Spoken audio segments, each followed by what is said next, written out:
السلام عليكم. اليوم نبداو واحد السلسلة ديال تعريف الفرق المغربية، وأول فرقة نبداو بها هو فريق نهضة بركان المغربي.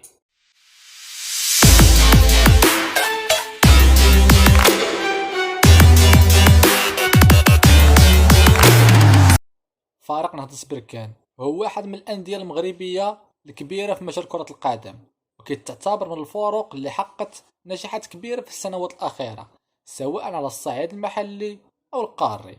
نهضة بركان تم تأسيسه سنة 1938 في مدينة بركان، وهي مدينة كاينة في شرق المغرب. الفريق كيحظى بشعبية كبيرة في المناطق الشرقية ديال المغرب، وكتعتبر من بين الأندية اللي كتمثل المغرب في هذه المنطقة. وبالنسبة لتاريخ الفريق، فريق نهضة بركان تأسس سنة 1938، وكانت البداية ديالو متواضعة جدا، ولكن مع مرور الوقت قدر يحقق نجاحات كثيرة.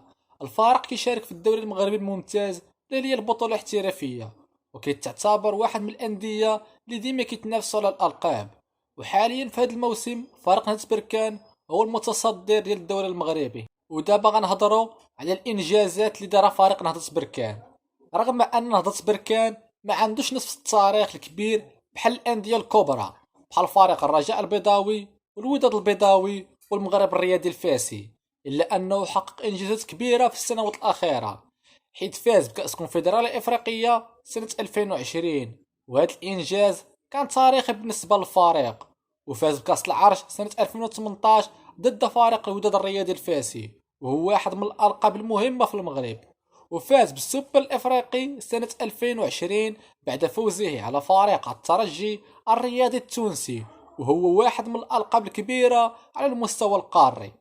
ودابا نهضروا على الملعب اللي كيستقبل فيه فريق نهضة بركان المباريات ديالو.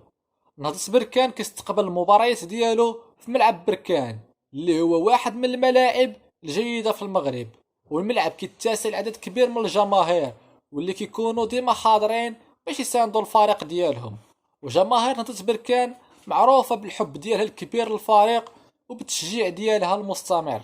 وبالنسبة لجماهير فريق نهضة بركان، جماهير نهضة بركان معروفة بالحماس الكبير ديالها، رغم أن الفريق ما عندوش قاعدة جماهيرية كبيرة بحال فريق المغرب الرياضي الفاسي ولا الجيش الملكي، إلا أن المشجعين ديال نهضة بركان ديما كيكونوا في الموعد وكيعطيو دفعة قوية للفريق في المباريات المهمة ديالو.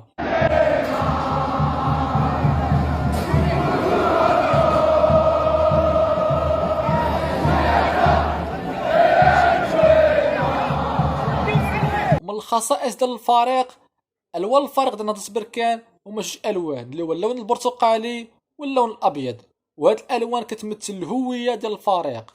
اما الروح القتاليه ديال فريق نهضة بركان، نهضة بركان معروف بروحه القتاليه داخل الميدان، وكيعتمد على طريقه اللعب جماعيه وفعاله.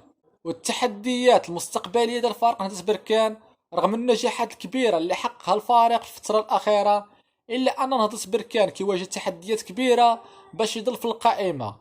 الفريق كيطمح باش يحقق المزيد من الألقاب المحلية بحال درع البطولة الوطنية، أو الألقاب الإفريقية بحال الكونفدرالية الإفريقية والتشامبيونز ليغ الإفريقية، وكيعمل على تطور اللاعب من الشبان باش يحققوا نجاحات كبيرة في المستقبل. الخلاصة ديال الفيديو هي أن فريق نهضة بركان هو واحد من الأندية المغربية اللي قدروا يحققوا نجاحات كبيرة في السنوات الأخيرة.